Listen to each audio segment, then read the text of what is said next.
BJP కూడా ముందుకొచ్చి ముగ్గురం గెలవాలి, ఆ రాష్ట్రాన్ని పునర్నిర్మాణం చేయాలని చెప్పి ఆలోచించాం.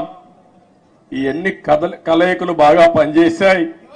అన్నింటికంటే యువగళం బాగా క్లిక్ అయింది. నిజం గెలవాలి కూడా బాగా మహిళల్లోకి వెళ్ళింది. ఒకటి కాదు, అన్ని కార్యక్రమాలు కూడా 1 by 1 బ్రహ్మాండంగా పనిచేశాయి. కడాన నేను ఒక మాట చెప్పాలి, తెలంగాణ నుంచి ఎన్నికల ముందు రోజైతే 60-70 ట్రైన్లు వచ్చాయి.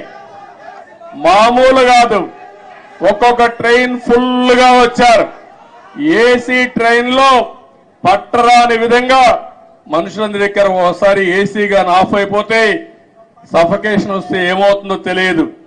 అది కూడా పట్టించుకోకుండా ఎట్టి పరిస్థితుల్లో మేము ఓటు వేయాలని ఊరు ఊరు కదిలొచ్చారు. కొంతమంది ఇక్కడ ఈ ప్రాంతం నుంచి పేదవాళ్లు, చిన్న చిన్న పనులు చేసుకునేవాళ్లు, వంట తయారు చేసుకుని క్యారియర్ పట్టుకొని వచ్చి ఓటేసి మళ్ళా తిరిగి వచ్చారంటే ఏ విధంగా వాళ్ళు రుణం తీర్చుకోవాలో నాకైతే అర్థం కావడం లేదు. చాలా మంది ఎన్ఆర్ఐలు అమెరికా నుంచి, ఆస్ట్రేలియా నుంచి, ఆఫ్రికా నుంచి, వివిధ దేశాల నుంచి లక్షల రూపాయలు ఖర్చు పెట్టుకుని ఒక ఓటేసిపోయారంటే, కొన్ని నెలలు ఇక్కడే ఉండి గ్రామాల్లో తిరిగి పనిచేశారంటే వాళ్ళందరి రుణం తీర్చుకోవాల్సిన అవసరం ఉంది. అందరి కలయిక, అందరూ కలిసి పనిచేయడమే. మొన్న రాష్ట్ర ఎన్నికల్లో ఒక సునామీ వచ్చింది. ఈ సునామీ మా తమ్ముళ్ళు చెప్పినట్టు సైకోనే కాదు, అక్కడ భూతం ఉంది. నేను ఎవరిని రమ్మని అడిగితే వాళ్ళు అంటున్నారు, మీరు బాగానే ఉంది, మీ మీద మాకు నమ్మకం ఉంది, మీకు ట్రాక్ రికార్డు ఉంది, కానీ మీ రాష్ట్రంలో ఒక భూతం ఉంది. ఒకవేళ వస్తే మళ్ళీ మీ ప్రజలు ఎప్పుడైనా ఆలోచిస్తే మళ్ళా ఆ భూతం ముందుకు వస్తే మేమేమవుతామని అడిగే పరిస్థితికి వస్తున్నారు. నేను చెప్పాను, ఆ భూతాన్ని పూర్తిగా భూస్థాపితం చేసే బాధ్యత తీసుకుంటాం. రాష్ట్ర ప్రయోజనాలే ధ్యేయంగా పనిచేస్తాం. ఆ రాష్ట్రంలో మీరు చూస్తే రాజకీయాల్లో అర్హత లేని వ్యక్తులు రాజకీయాల్లోకి వస్తే ఏం జరుగుతుందో దానికి నిదర్శనం మొన్న 5 సంవత్సరాలు. ఇప్పుడు నేను నిరూపించాల్సింది, రాజకీయాల్లో ఎలాంటి వ్యక్తులు మంచి వాళ్ళు ఉంటే ఏం జరుగుతుందో అది నిరూపించే సమయం వచ్చిందని చెప్పి కూడా నేను మీకు తెలియజేస్తున్నా.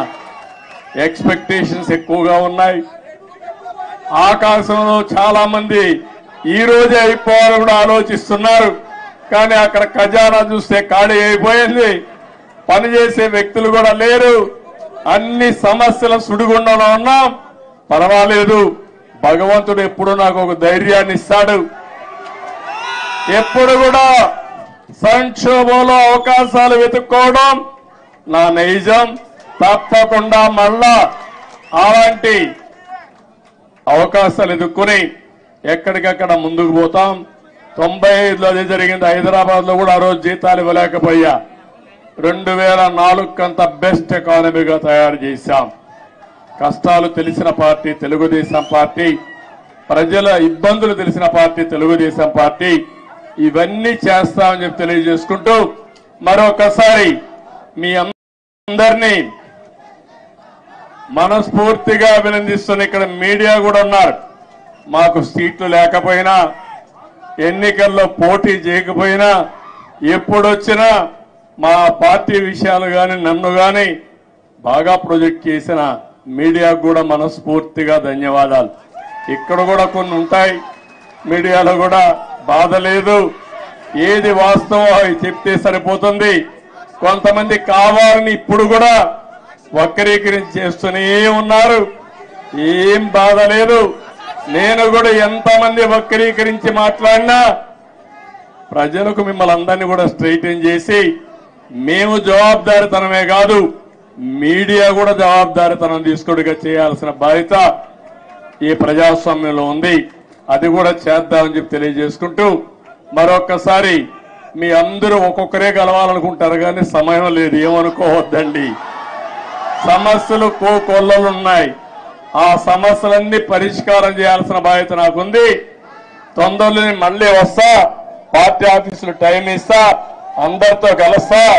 ముందు అక్కడ సెట్ చేసి మళ్ళా మీ దగ్గరకు వచ్చి